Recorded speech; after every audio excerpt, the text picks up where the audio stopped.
Welcome back. Earlier this week, we started talking about the patriarchs of the Abrahamic religions. We found that Abram may not have only been real, but may have been attested to on the tomb wall of an official that he would have interacted with under the name Abisha. We also learned that Isaac doesn't really seem to have any big interactions of note. However, there would have been a famine in his lifetime that may or may not have been the one that kept him out of Egypt and with the Philistines. Now we're going to talk about Jacob and Joseph, as well as some of the history of the area. Welcome to the Occult and the Apocalypse with Kristen, aka Fire Terra Mama, where I tell you what was once widely known about God's spirituality in you and how they took that and locked that away. Come with me while I show you what I've learned from science, religion, cultural beliefs, mythology, and more to turn the occult and the apocalypse into just the hidden and the revealed. Now, we're going to pick back up with Isaac's grown children, Esau and Jacob. Now, when Esau turns 40, meaning Jacob was also 40, he marries a couple of local Canaanite women, which angers his parents. He then tries to redeem himself by marrying a daughter of Ishmael, his half-cousin, but he still doesn't gain favor with his parents. Isaac becomes old and cannot see, and Rebekah, who favors Jacob, helps Jacob steal Esau's blessing. Rebekah then tells Isaac to go get Jacob away from where they came from, a town of her brother Laban. Jacob's journeys alone to go to the place where Laban lives. He has several spiritual experiences, both on the way there and 20 years later on the way back. He goes to a very small town, so the likelihood that we can find him in the historical record of the time is very, very low. But with that being said, there's a major spiritual lesson to learn within Jacob's story, okay? So Isaac is very old at this time and he stays behind. And on his way to Haran to get a wife, he stops and he has a dream. Jacob dreams of a stairway ascending to heaven and angels going up and down. At this time, the Lord, which we only know of as the God of Jacob's fathers, comes through to his dream.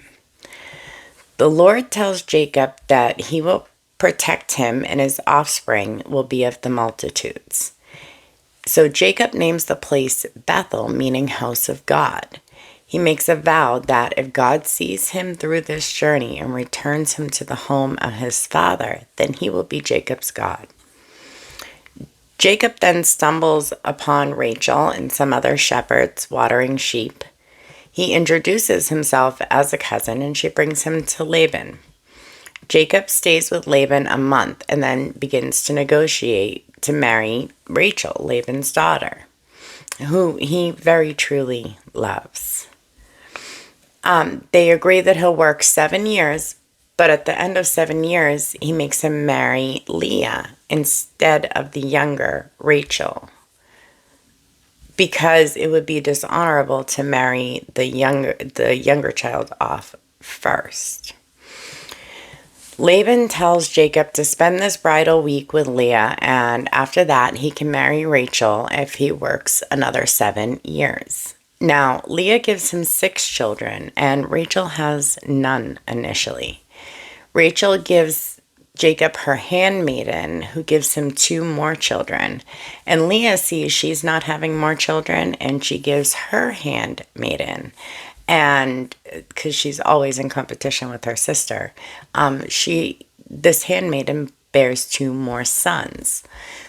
Leah does also give birth to a daughter, Dinah, and then Rachel becomes pregnant with Joseph, okay, who rapidly becomes his favorite child.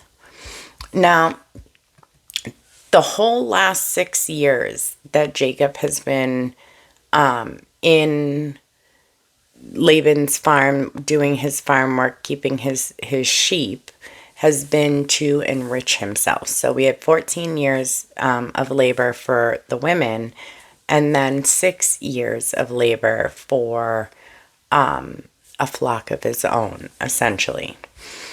So they had this deal that some of Laban's flock would be given to Jacob, but Laban continuously changes the type of flock it's going to be. It'll be the speckled, it'll be the striped, it'll be the this. And Jacob, skilled in husbandry, knows how to breed these animals in a way that brings him a favorable outcome. But Laban is always moving the goalpost here, okay? But Jacob has God on his side. God regularly speaks to him, gives him strength, gives him divine motivation. And at the end of this 6 years, basically Jacob makes a break for it with his wives and his children and his wealth, okay? Initially, there's a confrontation, but in the end, Laban wishes his children and his grandchildren well. Now, Jacob is going to have to pass through Esau's land, but see, he stole his birthright, right? So he sends his caravan ahead and stays in the camp to prepare. And he's worried about this interaction. Now, at this time, Jacob wrestles with what is described as a man, sometimes as an angel of the Lord, and sometimes as God. This man is able to almost incapacitate Jacob at the hip, but he continues to wrestle. When it's almost daybreak, suddenly the man says to let him go, which Jacob refuses to do until this man blesses him, because he interprets this man to be either an angel or a messenger of God. It's at this time that he's renamed by this man as Israel. Because you have struggled with God and humans and overcome. Jacob asks his name, and the man dodges the question. He blesses him and leaves. Jacob names this place Peniel, because I saw God face to face, and yet my life is spared. Now, I find this interesting on a couple of levels. First, one has to wonder what Jacob encountered there, particularly why was this being afraid of the daylight? And secondly, it's interesting that the pineal gland is later named the pineal gland, and it's considered the third eye or the spirit eye. It's actually photosensitive to light, just like your visible eyes. And it also creates DMT, which is considered a hormone and occasionally a synthetically created drug that when people have recreationally used it has a high likelihood of sparking a spiritual experience. It's considered the God drug, and people who have experienced it, it's created in its creative form or its abstractive form, describe wondrous and sometimes terrifying things. It's also thought to be released by the pineal gland at the end of life. So Jacob goes on to make amends with Esau, and then they go their own ways, and he buys himself a little land and makes himself a house near the Jordan River and builds some temporary houses or pens for his herds. Jacob then goes to Bethel again, and much like his grandfather, he builds an altar for the second time to the Lord. Now, after moving on from Bethel, because Jacob is essentially living a nomadic life, a pregnant Rachel goes into labor. Now, Rachel is considered the love of his life. She gives birth to Jacob's 12th son, Benjamin, and then dies. He buries her on the side of the road and sets up a pillar over her tomb, which is believed to be a known place today. There's currently a mosque commemorating where they believe Rachel to be buried. Jacob finally finds his way back to Isaac in Hebron, also called Mamre, and Isaac lives 180 years and then dies. Esau and Jacob bury him. Esau goes on to father the Edomites, and Jacob remains in Canaan, where his father had stayed, in Mamre. So since Jacob and Esau were twins, and Jacob and Esau would have been 40 at the same time, and at that time Esau was marrying outside of the group his family wanted him to, and Jacob was stealing the blessing. So if he went to Laban's at 40, which I believe he may have been a little bit older, 42, 45, but if he went at 40, he would have been 60 when he left. And as the story is laid out, it might even be a little bit closer because, again, he was 40 when Esau was married. Now, we don't know exactly how old Jacob was when Joseph was born, but we do know that at 17, Joseph has his prophetic dream, which anchors the family. First, Jacob bestows Joseph with his coat of many colors. Now, this would have been a very costly coat, and it made the brothers jealous. Then Joseph has a dream that they're harvesting wheat, and Joseph's wheat would rise up, and his brother's wheat would bow down. Not long after, the brothers steal the coat, sell him to the Midians, who likely in turn sell him to the Ishmaelites, and bring him into Egypt. Now, a bunch of things happened during this time. For the brothers that remain with Jacob, we have Judah and Tamar setting up Jesus's bloodline, and famine and mistrust amongst the family. In the meantime, Joseph was rising through the ranks. Every time he got knocked down, such as being wrongfully imprisoned, he puts his faith in God and ascends even higher. He's then asked to interpret Pharaoh's dream. Now, shifting back to the historical portion of this story, there are somewhere between 190 and 220 years, most likely about 210, in between the birth of Abram and the birth of Joseph. And now we know the story, we need to look at the history to see what, if any, evidence that we can find that they existed. But of course, to know where we're going, we need to know where we have been. So, Abram is born somewhere around 1960, and he lives 175 years and dies around 1785 BC. At that time, Jacob is 15, his grandson. Now, Isaac's life overlaps both Abraham and Jacob. He lives 180 years, and he's born when Abram is 100, so around 1860 BC. And he dies probably around 1680 BC. The twins Jacob and Esau are born when Isaac is 60 years old. That makes Jacob born around 1800 BC and dies around 1653 BC. Now, Joseph was a grown man when he reconnected with his family, and he was 17 when his brothers sold him. We don't know how old Jacob was when Joseph was born, but we know that it was before leaving Laban's, and we know Jacob couldn't have been less than 40 when he went to see Laban because Esau was already married and Jacob had stolen the blessing.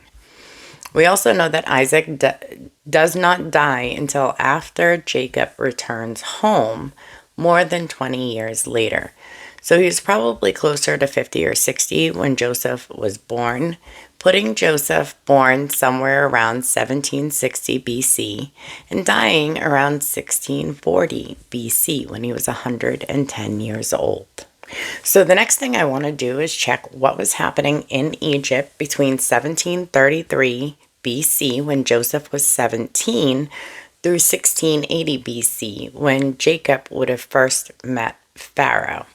And looking a bit further down the timeline at the 17 years after that, since we know Jacob was in Egypt when he died around 1663 BC. Now, interestingly enough, This would be in the latter half of the 13th dynasty and stretching a bit into the 15th dynasty, which ran concurrently with the Theban Upper Egypt 14th dynasty. Now, the 15th dynasty persisted for 100 years, right up to the beginning of the 18th dynasty, which has appeared in multiple episodes before. Now, the 13th and the 14th dynasty overlap a little, and it's believed that the 14th dynasty already had control of the Nile Delta by around as early as 1805 BC, and that they may have had primary control of the area up to 73 years before Joseph arrived. Other historians believe that the 14th dynasty took over the area around 1720, which is only 13 years after Joseph came to Egypt. And no matter how you slice it, on the timeline, both of these work at putting Joseph and his power in Egypt, making that very plausible in the area at the time. In 1720, Joseph would have been 30. It is at the age of 30 that Joseph becomes, quote, second only to the king in Egypt. According to Genesis 41:41, Pharaoh gives Joseph a signet ring, and per verse 43 through 44, thus he put him in charge of the whole land of Egypt. Then Pharaoh said to Joseph, I am Pharaoh, but without your word, no one will lift a hand or foot in Egypt. He named him Zapanath Paneah and gave him a noble Egyptian wife. Now, for the 14th dynasty, rulers had several Asiatic Levantine names. This dynasty's order is hotly contested and poorly documented. They ruled likely from Avaris, which is very probably the land of Goshen, which was given to the sons of Jacob when they were there. Now, this area is very close to the Levant and well within the Hyksos portion of having taken over Egypt. We're unable to definitively identify any one of these pharaohs' order and rule, and many have their names either missing or damaged.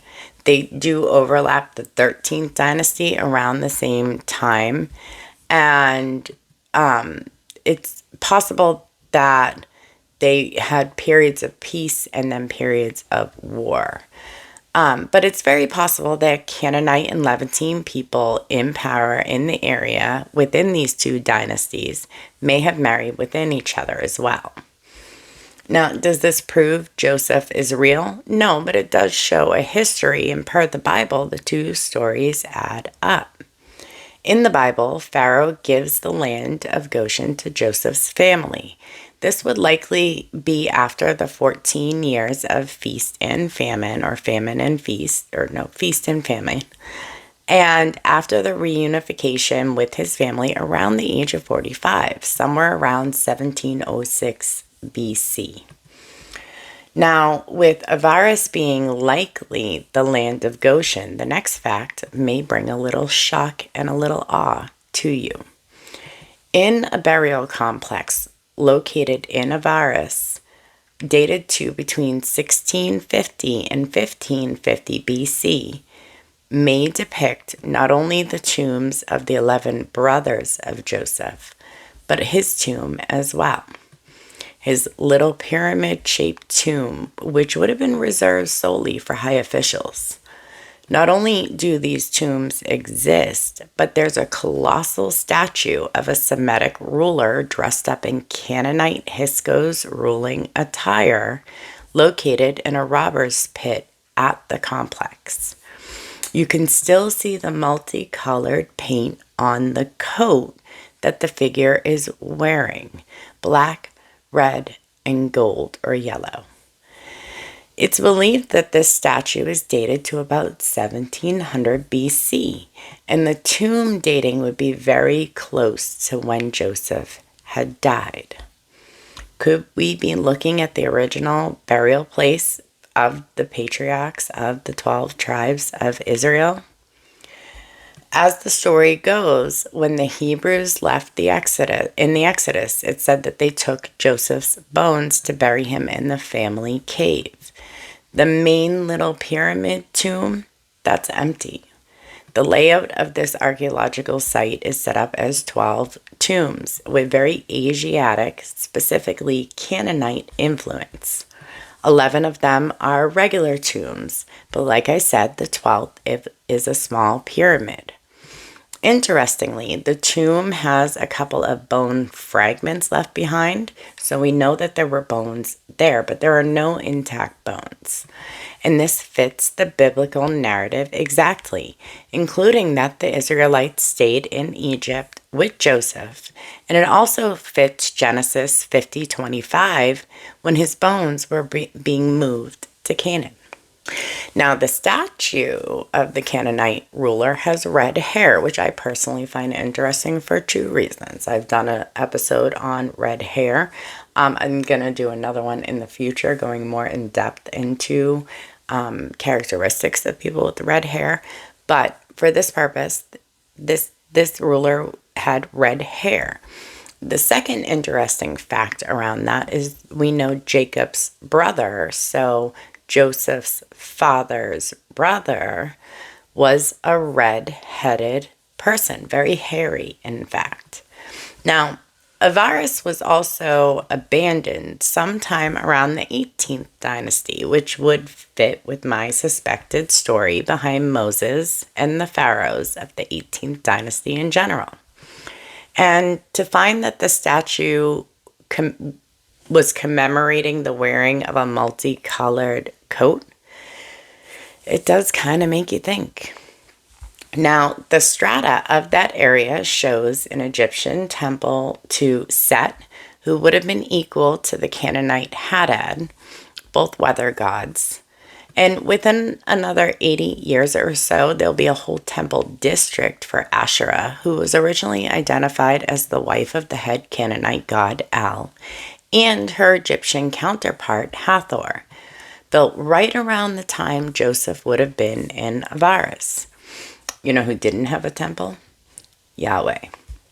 Now, during this time, Avaris continues to grow, and it's believed to be the largest city in the world from 1670 BC to 1557 BC, which is just around the time of the right players of the 18th dynasty to set the Exodus into motion.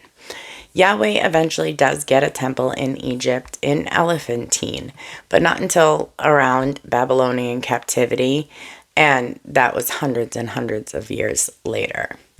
So I can say with some strong confidence that Abraham and Joseph likely very real historical figures. Due to the timing and the historical context, Isaac and Jacob likely were as well. Although I question if their stories aren't intended for a more figurative or spiritual interpretation.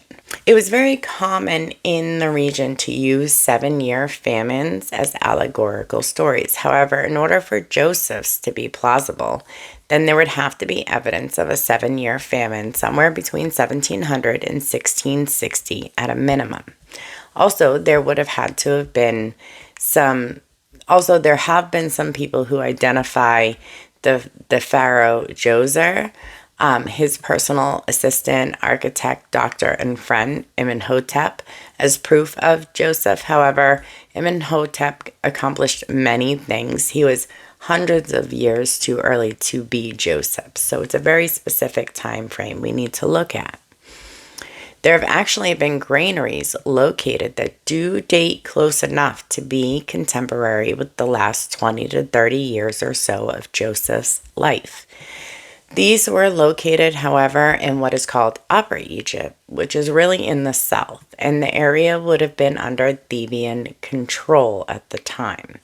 Now, there were periods of peace, and it's possible that the royal families married and shared technology. However, and that's not necessarily a confirmation that these were Joseph's granaries. But if we look, was there a famine somewhere around 1700 BC? Well, believe it or not, there was across all of the areas of the land, from Egypt to Mesopotamia and potentially stretching into India somewhere around 1707 BC to 1700 BC, which is conveniently 7 years. That makes Joseph's famine much more plausible. I'd like to say that with all the evidence stacked in Joseph's favor, it's very well possible that he was a very powerful person in Hyksos controlled Lower Egypt and may well be the Hyksos ruler who's depicted in a coat of many colors with the Canaanite features and the small empty pyramid surrounded by 11 additional tombs. So, with all this brought together, what are the spiritual implications of the validity of the patriarchs of the Abrahamic religions? Well, it's always important to acknowledge that Genesis is an accounting of really just a single family. It was written down more than 1,000 years after the most recent of the events in it occurred. And it's really a personal family history intermixed by how they were supported by the faith in their God or gods. And there's absolutely no evidence that Yahweh was necessarily even the God they worshipped at the time. It would be a couple hundred years after the last of these events before we see anything in the historical record anywhere that mentions Yahweh.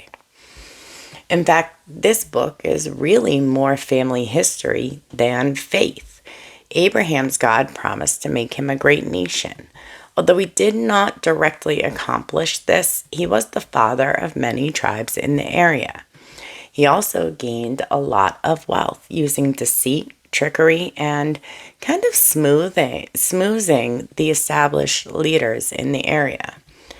His interactions with God have not always seemed to be divine, high vibrational roots. For example, Genesis 15 begins, "After this, the word of the Lord came to Abram in a vision. 'Do not be afraid, Abram. I am your shield, your very great reward.'" There goes on to be a conversation between Abram and God about Abram's lack of children. In verse 8, it says, "But Abram says, 'Sovereign Lord, how can I know I will gain possession of it?' The Lord responds, 'Bring me a heifer, a goat, and a ram, each 3 years old, along with a dove and a young pigeon.'" It's always kind of crazy to me how sacrifices sound like spells under the right circumstances. And I'd never understand why the creator of all would want unnecessary harm to come to his creation. But Abram completes the ritual, and in verse 13 it says, "As the sun was setting, Abram fell into a deep sleep, and a thick and dreadful darkness came over him." Abram is then said to receive the prophecy about how his descendants will be enslaved in a foreign land for 400 years, and that they would 400 years later receive the land promised to them from the Wadi in Egypt to the Euphrates in Mesopotamia. And then in this vision, God lists off all of the tribes, some of which do not even yet exist, that would need to be annihilated in the process in order to lose their land. Of course, this story is first being told after the actual Exodus. And if you've seen my episode on Moses or Yahweh, then you'll know that I believe that this was one big political play for Egypt.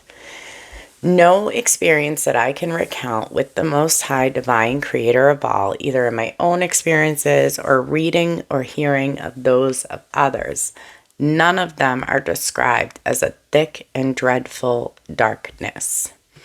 Never has the divine, to my knowledge, listed off large groups of people to slaughter, particularly because the Most High could absolutely simply just make those people cease to exist if he wanted to.